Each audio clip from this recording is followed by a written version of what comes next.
This is Hidden Killers with Tony Brueski.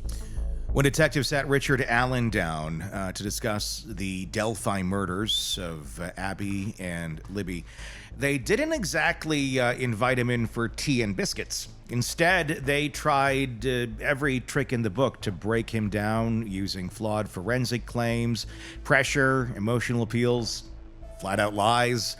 It's like they watched too many episodes of Law & Order without checking the science homework first.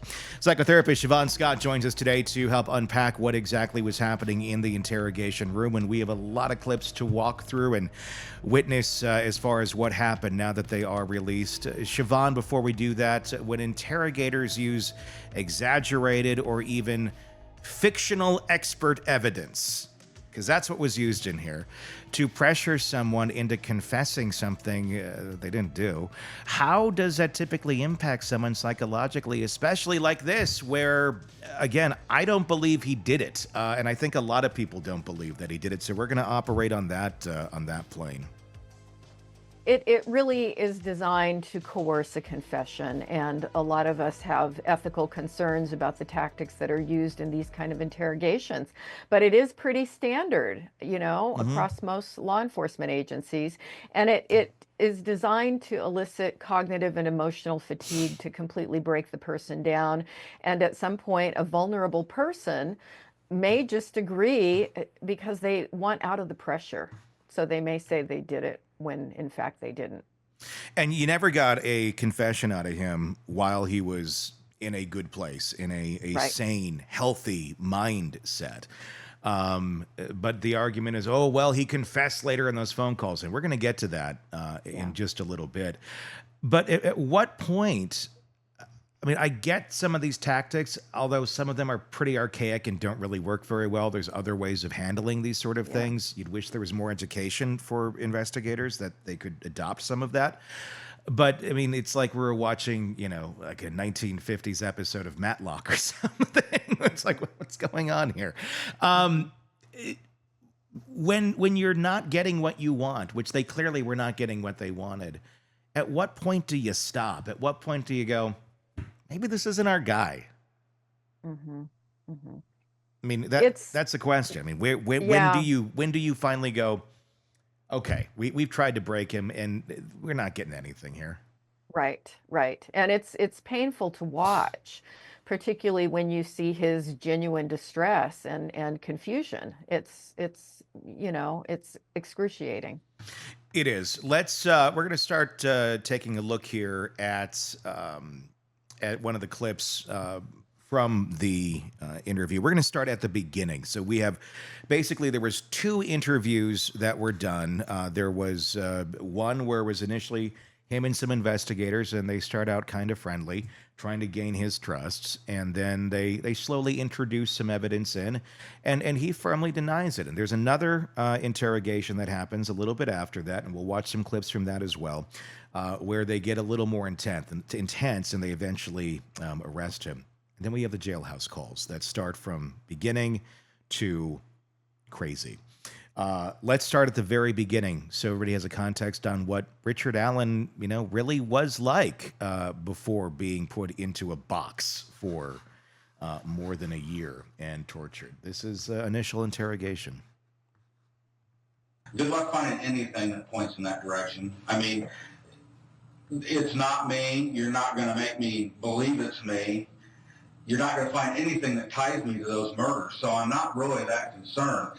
You went from trying to, I don't know what you want to say, get my trust, and then slowly lure me into telling you I killed somebody, and I'm not going to do it. I don't know where this changed course. I'm not trying to give you a hard time, really not. I just want you to put yourself in the situation where we as police officers are looking at all the evidence that we have and what you've told us right now, okay? Mm-hmm.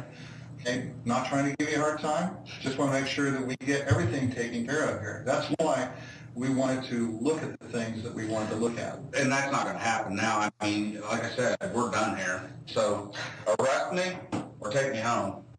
I understand. So Arrest me or take me home. I'm done. these, This is stupid. okay. So that day, on that day, you went out there on the bridge and that you were wearing the same clothing that basically the same clothing that this person here is wearing. That's what you think. I don't know how you can tell that that's a black Carhartt coat, which is what I told you, a black or blue Carhartt coat. Blue jeans. So that's him initially, just very, he's frustrated because they keep accusing him. They initially had walked him into what were you wearing that day? And he was somewhat vague about it. It's like a blue or a black Carhartt coat, probably, because they're asking him to remember what he wore 6 years ago on a hike. And then jeans. And so they're saying because he was wearing that, it must be him. I would challenge anybody to go to Delphi, Indiana on that day and see how many men were out there walking around in a Carhartt coat and jeans. I'm going to guess a high percentage was out there like that. What did you take off of that clip where he seems to be very sincere in my estimation? Yeah. It's listening to him, it feels very genuine. It feels very sincere. Now, that doesn't mean that sometimes people who are guilty can't present that way. But the other thing I really notice is how cogent he is, and his affect is normal. He's offended, which, if any of us were accused of something we didn't do like that, we'd be offended by it. And he doesn't seem incredibly nervous at this point in this clip because he's convinced that he's innocent. And that's how it comes off to me. But this is clearly not a man at this point who is showing any signs of psychosis. No, and he's very much like onto them right away. He's calling them out. He's like, no, I didn't do this. You're not going to, and he's confident, which one would think you would be confident if you didn't commit the crimes. Like, yeah, go look at whatever you want, but I'm not just going to give you carte blanche to wander around my house and talk to everybody in my world. You got to have some more evidence to come in and do that sort of thing. And so they eventually had the bullet, which we'll talk about in a little bit. But here he is right now talking about not wanting to be the fall guy in this. I don't want to be somebody's fall guy, and we're going to try to make pieces of a puzzle fit somewhere they don't fit so we can close this thing. And I'm not saying you guys, please don't think I'm questioning your integrity. That's not what I'm saying. Okay. I guess that's where I'm at. It doesn't seem like a simple conversation we're having. It seems more like you think I might have done it. So I understand what you're saying. I completely get what you're saying and how I would feel from your point of view. Okay. Yeah. But from our situation, what we're trying to do is be able to show what all you were doing that day. Take a look at everything. Make sure that we can show that what you're saying is true. Okay.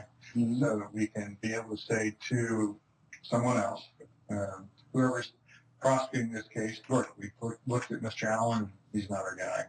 And we looked at him because we looked at his phone. And I was going to ask you something else too, be able to look at your car, and also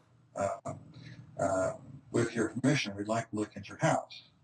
And so all these things are very, very important just to be able to. No, I get that. Yeah, I'm not going to, if you get to a point where you think that I need further investigating and you want to get a warrant, do it, that's fine. But I'm not going to have somebody going through my house and everything. Reasonable request. Reasonable to say, no, you're not just going to walk into my house. Sure. What's your thoughts on how this is going? Yeah, it's interesting that, he's being very reasonable with them, and even going to the point of saying, I'm not questioning your integrity. I mean, he's treating them with courtesy, but assertiveness, which is entirely appropriate. Yeah, it's, again, just, I've watched a lot of interrogations, and maybe I'm biased because I do have an opinion on this, but I've never seen one where the guy looks more innocent than I've seen in this one. I've seen somewhere where the people are innocent and they look somewhat guilty or at least questionable. This one just, I don't know. I can see myself in Richard Allen. I think a lot of us can see ourselves in that of just like, yeah, you would be offended. Like where are you even coming up with these sort of things? Right. And do you think they already have their mind made up here that they're going to eventually get him? It does seem that way, doesn't it? It really does. It feels like, we're gonna kind of play it like this, but we already know that it's gonna be you. And we want to go through your house. We want to do this or that. Here's another clip from that initial investigation. them kind of throwing it back in his court of as his frustration continues to mount, them asking, well, how would you handle this if you were us, as another tactic here. Tell me what you would do differently if you were in our situation. You had this information. How would you react? What would you do? You do the same thing that we were doing right now. What information is it that you have? You have that I was out there, and I told you from the very beginning that I was out there. Yes, you did. I didn't hide it. Did you see this guy? I didn't know. Okay. I told you. I see the only person that I clearly remember seeing that, and this isn't from the day. I mean, this is the next day. The only people or person that came into my mind were those 3 girls that I seen. Richard, we're not upset with you, not mad at you, anything like that. We're just trying to get to the bottom of this, okay? No, I'm not, I'm not here to give you a hard time. I'm just here to try to get the situation straightened out. Mm-hmm. And what we want to do is simply get to the truth. What would help us get to the truth is being able to look inside of some of the things you're talking about, okay? And I get that. Okay. And maybe on the other side of things, sure. And on the other side of things, if I thought I had something that was going to help you, that would, what do I have that's going to help you? Okay. Well, I have some questions we can go through here, if you don't mind.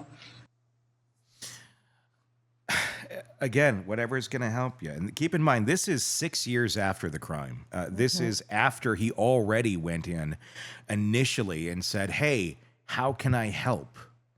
Right. And suddenly they think that they got their guy. It's just, I don't know, what was your reaction to that one? Yeah, and they'll do just about anything. I mean, they're pulling out every possible technique they've got to try to get the response that they want. Mm-hmm. And it does seem like their mind is made up. They've got their guy as far as they're concerned.